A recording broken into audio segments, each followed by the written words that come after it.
time ago. They're actually out and about. You can still tell the young gulls. If we happen to see a flock of gulls somewhere, some of them are just a lot darker than others, kind of a dull brown or gray. Those are young ones from this season.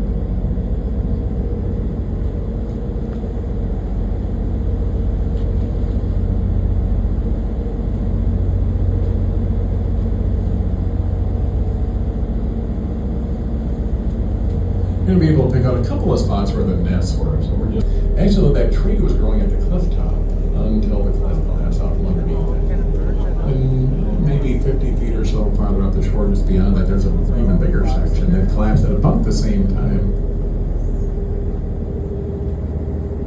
And then there's another section of the shoreline here collapsed just the end of last week. So just about straight to our left. You can see that dead tree leaning against the island. Left of that, there's a tree that kind of fell backwards into the island, and its roots are all exposed right at the edge. And just underneath that and slightly left, you can see a kind of a clean-looking face of the sandstone. That block fell down just the end of last week. It's pretty rare for big chunks of shoreline to collapse like this out here, although obviously it happens. Well, all along here, there are broken boulders, so it's happened quite a bit in the past. It just really doesn't happen very often. Shoreline here is just about identical to when I first saw it about 40 years ago. But, well, every now and then a chunk of it will fall down.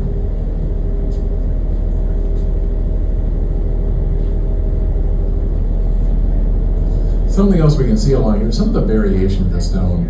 The vast majority of the stone that makes up these islands is this kind of reddish brown stuff.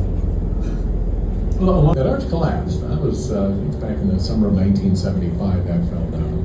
That's what's left of broken boulders between the standing part and the rest of the island. There is a little arch here, right at the base of the rock. You can see some light shining through there. That opening at the base is it's quite a bit bigger than what we can see. It's a good 6 feet in diameter. You can swim through there pretty easily.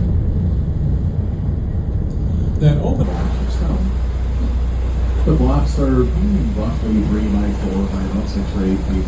That's the general size. The stone is up to the ship from the quarries, and when this quarry shut down, was an eagle standing right in front of the quarry. He just took on and landed in a tree just the back of us. Anyway, we're right next to the quarry now. The biggest block here, the one farthest off to the right, that's actually still firmly connected to the rest of the island. That was never cut free. It was not intended to be sure. That was actually the base of the crane. The crane was bolted right to the very top of that big block. The crane then would have swung out. They managed to assemble that and get the lighthouse operating mid-July of that year. It was a little over a year late because of a shipping snafu.